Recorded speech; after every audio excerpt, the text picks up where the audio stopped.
네, 여러분 안녕하십니까. CBS 초대석의 박재홍입니다. 조희진 기자이어서 오늘부터 CBS 초대석 MC를 하게 됐습니다. 한국교회 귀한 목사님들 그리고 크리스천 리더들을 만나는 귀한 시간 앞으로 저와 함께 하실 텐데요. 앞으로도 계속해서 열심히 시청해 주시기 바랍니다. 오늘 이 시간에는요, 김포 지역에서 30여 년간 문화사역 그리고 하나님의 사역을 열심히 이끌어오고 있는 고촌교회 박정훈 목사님을 만나보겠습니다.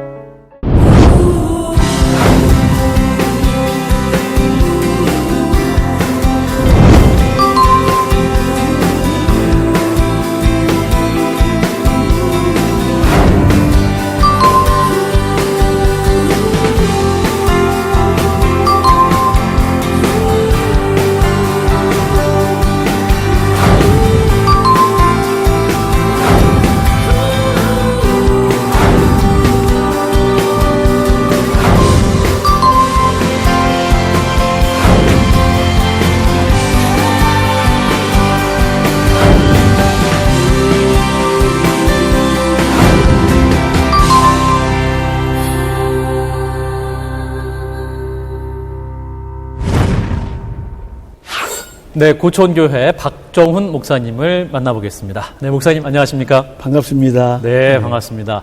네, 저희 초대석 첫 손님으로 제가 만나뵙게 됐습니다. 영광입니다. 네, 저도 영광입니다. 네. 오늘 고촌교회 저는 처음 와봤는데 교회가 마치 공연장 같이 너무나 예쁘네요. 네. 이게 이제 지은 지는 2008년도에 이제 입당을 했는데, 네. 예배 드리는 공간이기도 하고, 지역의 연주홀 개념을 같이 하고 있습니다. 그래서 네. 저희가 고촌 아트홀 이렇게 불리고 있으면서 네. 김포의 큰 공연들, 일반 공연들을 여기서 많이 겸하고 있습니다. 그렇군요. 이거 이제 고촌교회 사역을 하신 지 이제 올해로 29년째, 내년에 네. 30년째를 향해 그렇습니다. 가신다고 들었습니다. 그런데 이제 고촌교회가 또 문화사역, 특히 네. 또 음악을 통한 문화사역을 열심히 하고 계신다 들었어요. 네, 맞습니다. 뭐 처음부터 문화사역을 꿈꾼 거는 아니었지만 네. 이 지역이 아무래도 그런 것들에 소외된 지역이었어요. 네. 제가 처음 목회 나왔을 때 이 동네가 서울과 김포의 경계선에 놓여져 있는 그런 지역이었고, 네. 그리고 맞벌이하는 부부들이 많으면서 그런 뭐 문화적인 욕구나 이런 것들을 할 수가 없었어요. 예. 그러면서 이제 결정적으로 저는 한 3년 정도 여기 있다가 갈 생각을 했었는데, 네. 한 달쯤 됐을 때 한 사건이 있었어요. 네. 어떤 교회를 사건이었나요? 열심히 나오는 네. 한 교인이 갑자기 돌아가시는 사건이 있었어요. 근데 이제 그분이 교회 정말 열심히였고, 처음에 뭐라 그러셨냐면, 전도사님, 제가 이 일이 잘 되면 예배당 짓습니다. 뭐 이렇게 했던 분인데 갑자기 돌아가셨어요. 심장마비로. 근데 그분이 돌아가시는 일이 저에겐 충격이었고, 그런데 지역을 보게 됐어요. 그리고 아이들이 보이기도 했고, 그러면서 이 지역에 정말 교회가 해야 할 일이 뭘까? 교회도 10개 이상이나 되는데, 이렇게 많은 교회가 있는데 우리 교회가 또 해야 할 일이 뭘까? 이것에 대해서 하나님께 질문했을 때, 네. 하나님께서 저에게 이제 품게 하신 그 비전이 있었어요. 네. 그 이제 아이들을 인재로 키워내는 일, 우리 동네에서도 좀 된다, 우리 동네에서 된다, 이런 그런 마음을 주셨어요. 그래서 네. 처음에는 이제 아이들을 정말 우리 동네에서 잘 교육해야 되겠다. 근데 그때 주신 말씀이 시편 78편 72절 말씀이었는데, 네. 다윗이 산속에서 양 2-3마리 키울 때의 그 모습이었어요. 네. 이에 저가 마음에 성실함으로 기르고 손에 능숙함으로 지도하였도다. 네. 그래서 제가 그 말씀을 묵상하면서 이 아이들을 다윗과 같이 키워야 되겠다. 그리고 이제 처음에는 뭐 방과후 교실 이런 것들을 통해서 아이들을 정말 교육하기 시작했는데, 네. 그건 기본이고, 아이들이 정말 잘 됐을 때 사람들을 배려하고 조화롭게 살 수 있는 그게 뭘까 중에 하나가 감성이었어요. 네. 그래서 감성을 키울 수 있는 것이 음악이라 생각했고, 그리고 이 동네를 보니까 정말 그게 더 소외적인 지역이었어요. 저도 음악 정말 좋아하는데 네. 예술의 전당 한번 가려면 마음 먹고 가야 하는 그런 동네죠. 김포에서 서울까지 가기엔 또 쉽지 어렵고, 않고. 네. 그래서 그냥 교회가 그 역할을 하면 그러면 지역 주민들이나 아이들은 교회 와서 다 해소할 수 있겠다 이렇게 생각하고 그래서 이제 공연을 많이 여기다 유치를 했어요. 그리고 공연을 늘 볼 것만이 아니라 아이들이 악기를 배울 수 있겠구나 하고 이제 시작했지요. 그렇군요. 무엇보다 이 지역사회 문화 수준보다 교회 안에서 더 높은 네. 문화 수준을 향유할 수 있었기 때문에 네. 또 성도님도 굉장히 좋아하셨겠다라는 네. 생각이 드는데 문화사역 또 내용도 구체적으로 굉장히 많았던 것 같습니다. 어떤 문화사역이 네. 또 구체적으로 있었습니까? 지금 현재를 보면 저희가 주말에 네. 550명의 아이들이 네. 50명의 선생님들과 함께 와서 악기, 관현악 모든 악기들을 배우고 있고요. 예. 합창 노래도 배우고 있습니다. 그게 이제 주말 학교라면 평일에는 이제 저희가 사실은 0세부터 노인까지 이 과정을 다 할 수 있도록 그런 과정들을 만들어 놓아서 네. 여기 오면 요람에서 무덤까지 교육을 받을 수 있다 이렇게 지금 과정을 해놓고 있고요. 그렇군요. 그러면 네. 믿지 않는 분들, 넌 크리스찬도 함께 할 수 있는. 누구나 다, 네. 네네. 사실은, 교회 아이들을 위한 프로그램이 아니라 모두를 위한 프로그램. 네. 그러니까 우리 동네에서도 누구나 악기 하나 정도는 배울 수 있다. 이렇게 이제 열려있는 프로그램입니다. 김포 지역에서 가장 뭐랄까요 수준이 높은 문화 공간이다 이렇게 또 생각할 수 있을 것 같은데. 어떻게 보면 우리는 그렇게 생각하고 있습니다. 우리는 그렇게 생각하고 예, 있고. 예. 그래서 시에서도 굉장히 이런 부분에 대해서 고마워하고 계십니다. 네. 네, 목사님, 고천교회 지금 내부 또 볼 수 있는 기회가 생겼는데, 각 교회 구석구석마다 의미가 있다고 들었습니다. 네. 네. 교회 이 설계한 이는 이제 사실은 한 20년 마음에 품은 거가 나온 거죠. 네. 교회도 지역의 한 기관이고, 그렇다면 이제 어울려야 된다는 생각이 있었어요. 네. 건축할 기회가 올 때 어떻게 지을까 하나님께 많이 여쭈었을 때 주신 생각을 담았는데 일단 주제는 소통이에요. 예. 마을 사람들이 아무리 좋은 걸 교회에서 해도 들어오지 않으면 의미가 없으니까. 그래서 지역과 함께하는 교회 되도록 건물을 저희가 이제 만들었어요. 그래서 네. 소통이 주제인데 1, 2층은 지역과 소통. 그래서 전부 유리로 건물을 투명하게. 만들어. 네, 네. 다 들여다 보이고 우리가 하는 일을 지역에서 다 볼 수 있게. 네. 3, 4층은 하나님과의 소통. 그래서 거기는 다 이제 막았어요. 하나님과 1대1로 만날 수 있도록. 네. 근데 그 안에서 콘서트가 될 수 있도록 지역 주민들이 그 공간도 들어올 수 있도록 이제 만들어 놓았죠. 또 건물 아까 설명받을 때 이게 예수님의 심장을 상징한다 들었어요. 그러니까 이게 이제 이 건물 안에 건물이거든요. 예. 그래서 이게 예수님이세요. 아. 근데 뭐 방주 모양으로 되어 있긴 하지만 저희들은 예수님이다. 우리 중심에 예수님이 계시다. 네. 그리고 그분이 우리를 다 이끌어 가신다. 그래서 여기 건물 어디서도 여기가 다 볼 수 있고 그 그늘 아래서 쉬게 이렇게 만들어져 있습니다. 그렇군요. 네. 이 교회 건물 자체가 하나의 메시지군요. 네. 네. 교회 온 것 자체만으로 은혜 받을 수 있는. 그래서 제 이야기거리가 있는 그러니까 스토리텔링이죠. 네.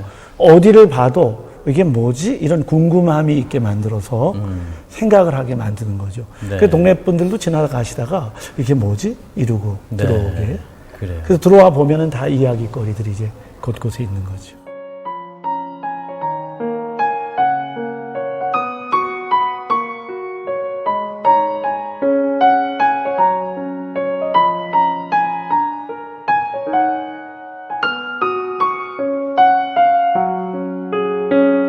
네, 고천교회 십자가 갤러리 와 있습니다. 너무너무 아름답네요. 네, 이 위에 있는 십자가는 뭔가요? 다 같은 이제 십자가들인데 네. 여기 아래가 좀 좁아서 네. 입체로 위에다가 이제 만든 이것도 지금 십자가 모양입니다. 예. 위에 그대로. 그렇군요. 네. 네, 하나하나 작품이 너무나 귀한 작품인 것 같은데 여기 근데 굉장히 오래된 십자가가 있다고 들었습니다, 목사님. 이제 사람들이 제일 궁금해하는 게 예. 와서 질문할 때 목사님 어느 십자가가 제일 비싸요? 근데 그것은 이제 잘 정확할 수는 없고 네네. 가장 오래된 십자가가 여기 있습니다. 어디 있습니까? 네, 여기 중간에 여기 아, 있습니다. 그렇군요. 네. 네. 이게 비잔틴 십자가입니다. 이게 비잔틴 제국 때. 네, 그때 십자가죠. 네. 그래서 오래된 게 보이는 게 청록이스럽고 끝에 조각이 하나 이제 없어져 있지요. 그렇군요. 이것만 뭐 사실 귀한 거 아니라 여기 있는 십자가 하나하나가 다 신앙 고백들이세요. 네. 세계 대륙별로 다 컬렉션을 해서 예. 이렇게 만들어졌는데 네. 이렇게 잘 보시면 하나하나가 다 자기들의 고백이 있고 그러니까요. 네. 물론 라틴 십자가들을 보면 생활이 그대로 표현되어 있는 네. 이 십자가들입니다. 그렇군요. 아, 네, 목사님, 이 십자가도 좀 예사롭지 않은데요. 그렇죠. 예.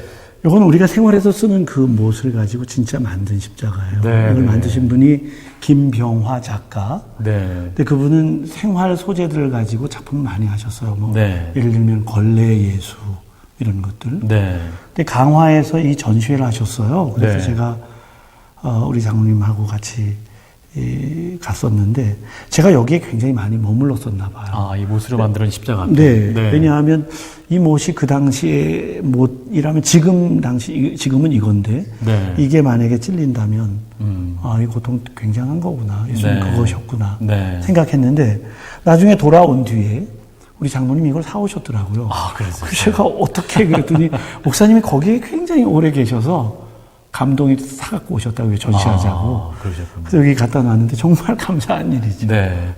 이 십자가는 정말 십자가 자체만 바라봐도 네. 십자가에 못 박히신 예수님을 네. 생각하게 되는, 묵상하게 되는 그렇죠. 그런 은혜가 됩니다. 네. 정말 저 못이 여기 박힌다고 생각하면 예. 그 사랑이 보통 사랑이 아닌 거죠. 네.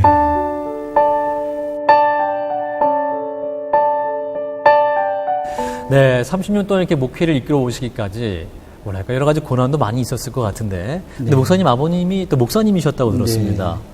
많은 영향을 주셨을 것 같은데요. 네, 뭐 저의 어떻게 보면 제가 존경하는 사람을 이야기하라 그러면 네. 제가 아버지 늘 꼽고 있지요.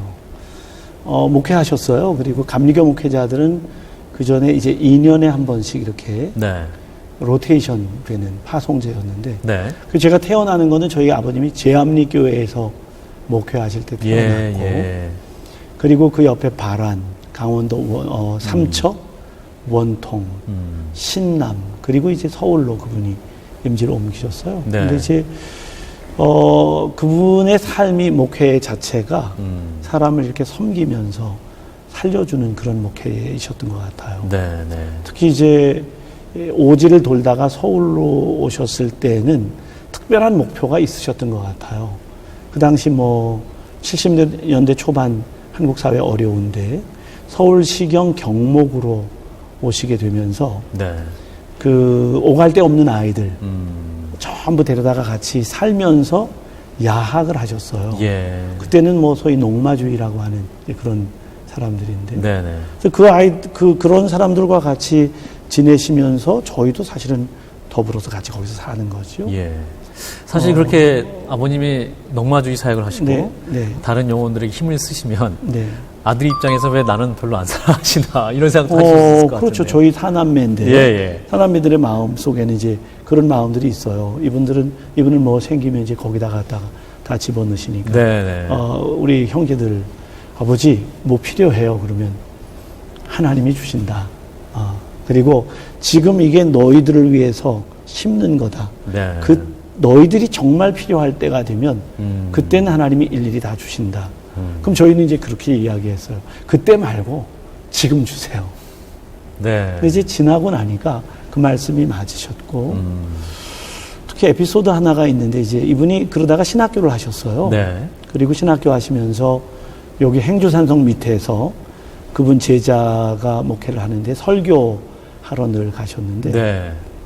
어느 날 저에게 중학교 한 1학년 때쯤 됐나? 이때쯤 저에게 그 신당동, 서울 신당동에 그 중앙시장이라는 곳에 가서 리어커를 하나 사서 저에게 맡기시면서 행주산성 그 밑에 있는 아무개네 집에 이걸 갖다 드려라. 네. 그리고 바람과 함께 사라지셨어요. 이분이. 예. 근데 그때 제가 키가 좀 작았는데 리어커를 세우면 저보다 컸어요. 네. 이거를 이제 끌고 퇴계로를 지나 서울역 서부역에 와서 싣고 능곡역에 내려서 그 집에 갔다 정말 배달했어요. 하루 종일 걸렸죠. 네. 그리고는 다시 집에 돌아가서 아버지를 만났을 때 이게 막 퍽 터지더라고요. 아니 이 어려운 일을 그러니까요. 울면서 이제 제가. 예, 어린 나이에. 네. 네. 형들도 있는데. 네. 근데 이제 이분이 저에게 그러시더라고요. 그래, 너 수고했다. 근데 이분이 중풍병으로 쓰러졌던 분인데, 저희 아버지가 침도 놓으시고 뭐 이러셨어요. 네. 그분을 침도 놓으시고 기도하면서 이제 일으켜 놓으셨어요. 근데 생활을 할 수가 없으니까 예. 생활 수단이 되는 그 당시에 리어카 한 대만 있으면 뭐 지금으로 말하면 용달차 정도 되니까 그분이 먹고 살 수 있다. 그래서 이거를 그렇게 한 거다. 고쳐서만 되는 게 아니라 먹고 살게 해드리는 일이었는데 네가 오늘 그 일을 한 거다. 네. 어린 마음에 감사하더라고요. 그러면서 그게 저에게 많은 지금까지도 영향을 이제 주고 있지요. 네. 네. 그러니까 어떤 목회자였던 아버님을 보시고 네. 목회자의 삶을 사시니까 뭐랄까 또 아버님의 목회 철학을 많이 배우시고 또 네. 영향도 많이 받으신 것 같습니다. 많이 받긴 했지만 그래서 제가 목회가 어렵다는 거를 알아서 아, 오히려 안 하려고 했댔어요. 되게 안 하려고 하는 분들을 하나님이 시키시더라고요. 네. 그러셨군요. 네. 그럼 어떻게 결단하시게 되셨습니까? 계속 이제 마음 속에는 네. 이게 목사가 내가 되어야 할 일인가 보다 어릴 네. 때는 있었는데 네. 커가면서 그분을 보면서 음. 정말 이 일은 어려운 일이구나. 아무나 할 일이 아니구나. 네. 이런 생각하던 중에 고등학교 때 좋은 스승을 만났어요. 예. 지금은 은퇴하신 목사님이신데 황방남 목사님 그분이 이제 제가 나온 고등학교의 교목으로 네. 계셨었는데 목사 아들이라는 것 때문에 저를 이제 붙들고 기독학생회 시키시고 예.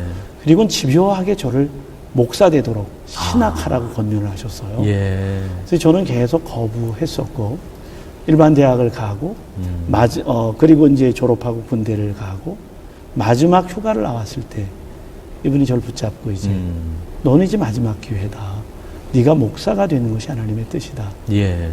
기도원 가라. 정말 기도원 가면 제가 하나님이 딱 음성을 들려주실 줄 알았어요. 근데 그러시진 않았어요.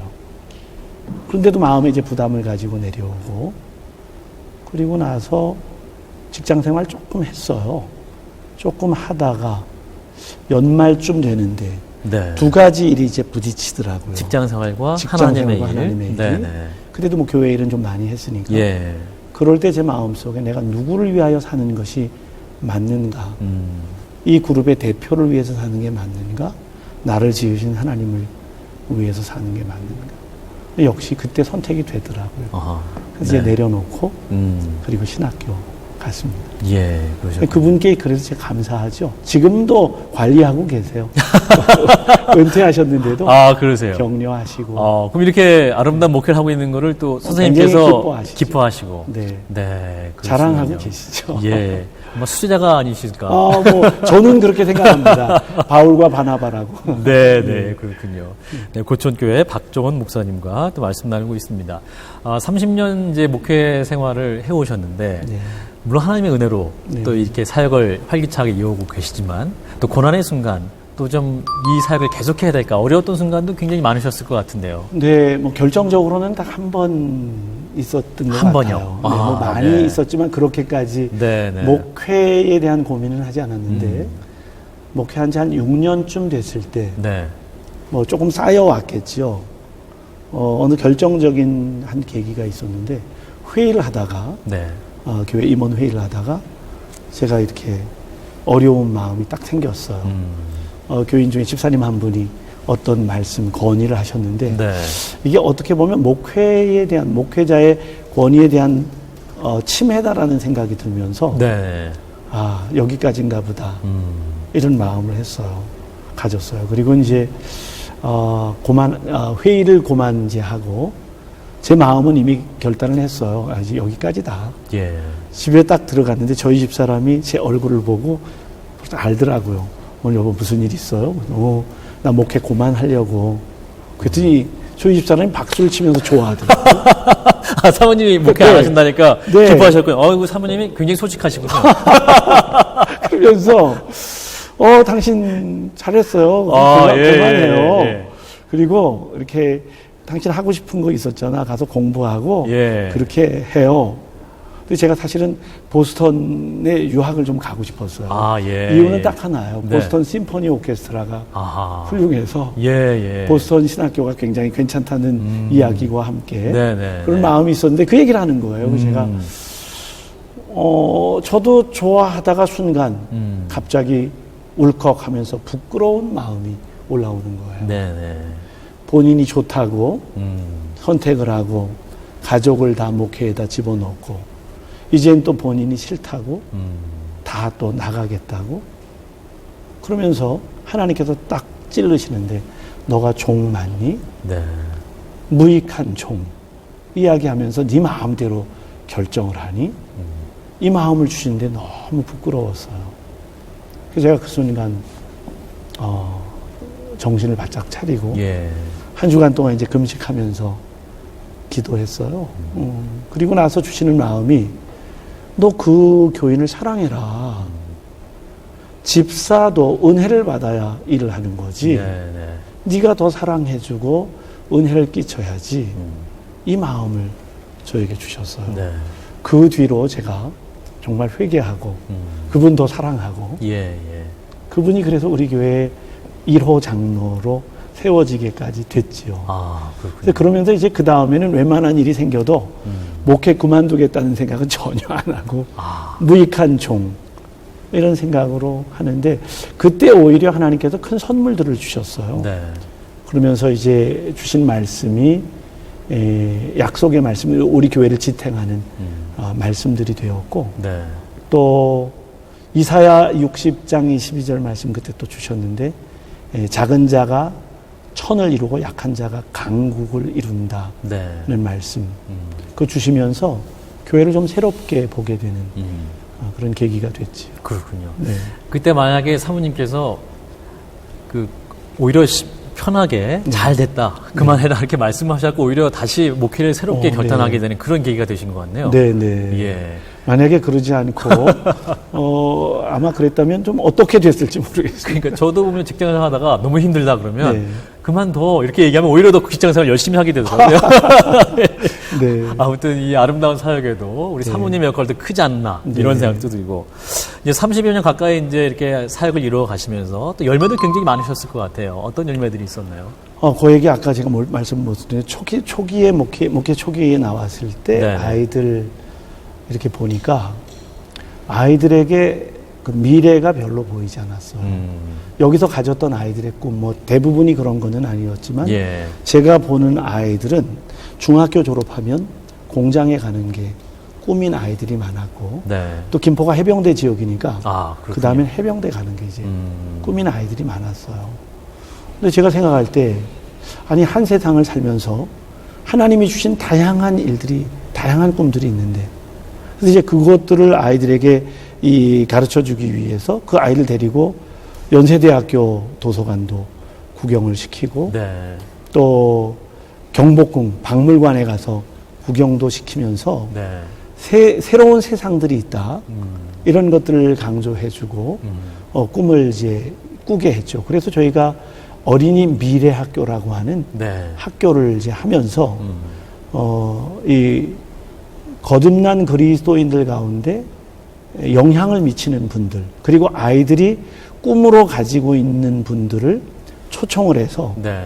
여기서 이제 강좌를 하고 또 그분들이 일하는 현장에 가서 보게도 하고 그래서 꿈을 꾸게 했어요. 네. 특히 그때 강조했던 것이 부모님들은 교육 때문에 서울로 이사 가는 분들이 많았어요. 그럼요. 네. 그럴 때 제가 우리 동네에서도 된다.